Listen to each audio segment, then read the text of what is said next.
પ્રથમ તો રાજ્યના મુખ્યમંત્રી આદરણીય ભૂપેન્દ્રભાઈ પટેલ સાહેબ, વિભાગના મંત્રી આદરણીય હર્ષભાઈ સંઘવી સાહેબનો હૃદયથી આભાર માનું છું કે અમરેલી જિલ્લાની અંદર નવી 19 જેટલું બસો અમરેલી જિલ્લાને ભેટ આપી છે. આના થકી અમરેલી જિલ્લાના મુસાફરોને ખૂબ સારી સરળતા પડશે.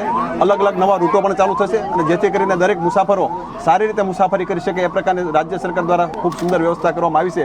એ બદલ આદરણીય હર્ષભાઈ સંઘવી સાહેબ, આદરણીય મુખ્યમંત્રી ભૂપેન્દ્રભાઈ પટેલ સાહેબનો હું હૃદયથી આભાર માનું છું. અને જે રીતે સુવિધામાં વધારો દિન પ્રતિદિન સરકાર દ્વારા એસટીમાં ખૂબ સારી રીતે સુવિધાઓ આપવામાં આવી રહી છે. જે રીતે અમરેલી બસ સ્ટેન્ડની વાત હોય કે અમરેલી એસટી ડેપોની વાત હોય એ પ્રમાણે ખૂબ સારી રીતે અમરેલી જિલ્લાને ભેટ મળતી રહી છે.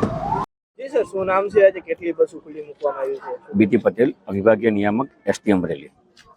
આજ રોજ માનનીય રાજ્ય કક્ષાના મંત્રી શ્રી કૌશિકભાઈ વેકરિયા સાહેબના હસ્તે અમરેલી વિભાગને કુલ નવીન 19 બસો ફાળવવામાં આવેલ છે, જેમનું તેમના હાથે અમરેલી જિલ્લાના પબ્લિકમાં માટે લોકાર્પણ કરવામાં આવનાર છે. કેટલી બસોનું લોકાર્પણ છે? કુલ 19 બસોનું લોકાર્પણ છે. અગાઉ બસોનું લોકાર્પણ થયું? અગાઉ 24 બસો લોકાર્પણ કરવામાં આવેલ છે.